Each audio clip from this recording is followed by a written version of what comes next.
This segment is sponsored by JIS Orthopedics. If you've been dealing with joint pain, JIS Orthopedics may have the solution for you. I am here at JIS Orthopedics where they help you move better, feel better, and get back to your life. Joining me, Dr. Derek Snook, orthopedic surgeon here. Thanks for having us. You bet. Thanks for having me. So we're starting with osteoarthritis. So talk about how does wear and tear lead to arthritis in the spine, and is that just inevitable as we age? To a certain extent, I think it is potentially inevitable. I think it's much like if you think about heart disease. You can do all the things right, exercise, eat the right foods, do the right things, and still develop heart disease. And a lot of that is determined by our genetic makeup, essentially. And so it tends to run in families.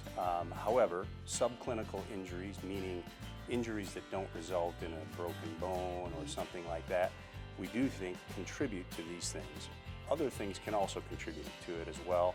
Lifestyle, being heavy and obese is certainly a risk factor. Diabetes and even nicotine is a certain risk factor for developing arthritis, particularly when you're talking about the spine. Okay, and are there some non-surgical ways that you guys treat spinal arthritis? Absolutely. So there is a gamut of things that can be helpful.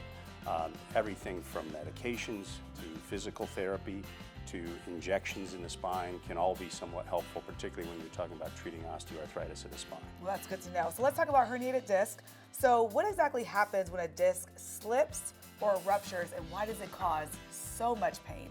So generally the answer to why it causes so much pain is that it presses upon the nerves in the back, and those nerves run down, particularly if it's in the lumbar spine, into your legs, in the neck. It can run down into the arms.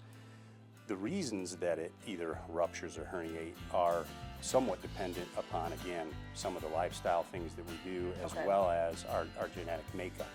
Herniated disc, again, can be a very painful thing.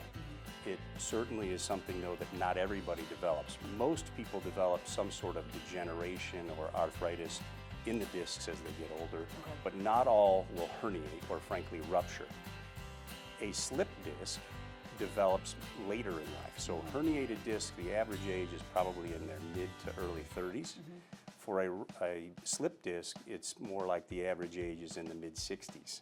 Now, is this something that a herniated disc, will it just heal on its own? Do you have to treat it with surgery? Good question. No, it is not as though everybody who has a herniated disc needs surgery. Many people will get better with conservative treatments. So spinal stenosis may be associated with a slip disc. Not always, but in many cases it can. And again, as we get older and the disc begins to degenerate, what it does is it sort of bulges, and the two joints in back tend to get bigger or hypertrophy, much like the joints in a older person's hand at times. And so the combination of those three things, if you kind of think about like a big bubble growing, it sort of crowds the nerves and puts pressure on those nerves. And that again can cause that pain due to nerve compression that can cause ultimately even greater dysfunction like weakness and numbness. Yeah, really explaining what's happening there. So who is most at risk for developing spinal stenosis?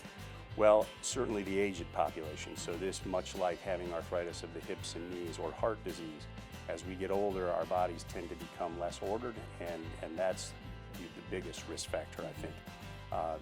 Genetics, again, family history and things of that nature. But again, some of those lifestyle things like weight and inactivity, the worst thing you can do is get heavy and get soft. You want to stay active, you want to stay moving, you want to stay fit, lean, and strong. You can visit our website, and we have lots of good information on that.